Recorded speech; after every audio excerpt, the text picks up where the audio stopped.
Hello and hi everyone, my self Hemant Bansode और मैं हूं आपका अपना स्पीच थेरेपिस्ट। लेके आया हूं आपके लिए फिर से एक नया और अनोखा टॉपिक।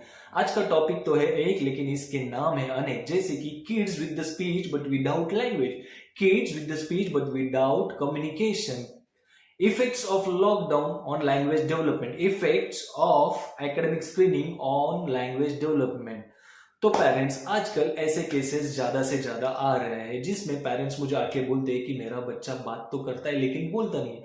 तो ये क्या बात होगी, बात तो करता है बोलता नहीं है? तो ये समझने के लिए आपको मेरी बातों पे बहुत अच्छे से गौर करना पड़ेगा और समझना पड़ेगा, क्योंकि समझ के समझो, समझ के समझना भी एक समझ है। समझ के समझ को जो ना समझे, मेरी समझ में वो ना समझे। पेरेंट्स आके मुझे कहते हैं मेरा बच्चा अल्फाबेट्स बता पा रहा है, मेरा बच्चा नंबर्स बता पा रहा है, मेरा बच्चा कलर्स और शेप बता पा रहा है, लेकिन उसकी जो इच्छा है, जो एक्सप्रेशन है, वो नहीं बता पा रहा है। तो पेरेंट्स यहाँ पे क्या हो रहा है, इस टाइप ऑफ डिफिकल्टी को मैं कहता हूं मटेरियल ओरिएंटेड लर्निंग। आजकल यही देखा जा रहा है, बच्चा बहुत ही छोटा है लेकिन पेरेंट्स क्या कर रहे हैं, पेरेंट्स अपने बच्चों को एकेडमिक कंटेंट का एक्सपोजर ज्यादा से ज्यादा दे रहे हैं वाया यूट्यूब, और बैठ जाते हैं अपने मटेरियल लेके बच्चों को सिखाने के लिए।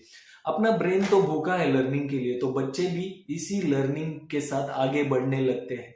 बट हो क्या रहा है, because at very early age this type of learning is been exposed, बच्चा का brain is getting streamed towards this type of a typical learning.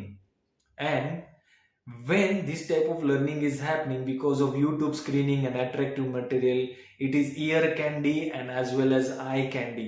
What happens, kids developed a fascination to be in this kind of a stimulus, and then this fascination becomes an obsession. और जब obsession होता है तो brain is actually haunted by this kind of material, and this kind of material is actually been haunted. Brain ignores all other natural stimulus, natural learning and passive modes of learning, or which is also we called a language acquisition theory, which is natural in its process.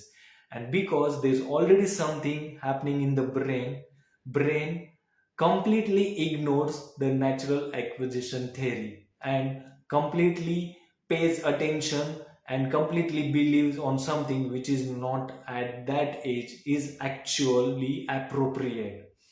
इसीलिए होता यह है कि parents मुझे कहते हैं कि ये आपको हेक्सागोन, एक डिफिकल्ट से डिफिकल्ट भी शेप बता सकेगा, और आपको एक lavender colour which is also difficult आपको बता पाएगा, लेकिन प्यास लगेगी तो मम्मा पानी या पानी दो नहीं बता पा रहे। Natural language acquisition theory actually is being missed because of obsession in the brain for the material oriented learning. और नेचुरल एक्विजिशन जब नहीं होता है तब उसके साथ नेचुरली होने वाली चीजें भी बच्चा मिस करता है। तो जब नेचुरल एक्विजिशन थ्योरी अच्छे से चलती है, उसके साथ और क्या डेवलप होता है, उसके साथ डेवलप होता है insight to talk, skills to have communication and rules to form a language. इसीलिए होता यह है कि बच्चा एक रेड कलर बता पाएगा, लेकिन भूख लगने पर उसी रेड कलर के एप्पल को मांगना उसे डिफिकल्ट हो जाएगा। इसके लिए parents, it's my humble request, it's my genuine suggestion and a warm और soft warning that I know हमें सबको अपने बच्चों को एकेडमिक स्कॉलर बनाना ही है, but nothing comes before the right time. There's always a right time for the right things in the life. So do not indulge your kids into the material which is not age appropriate. Wait for the right time.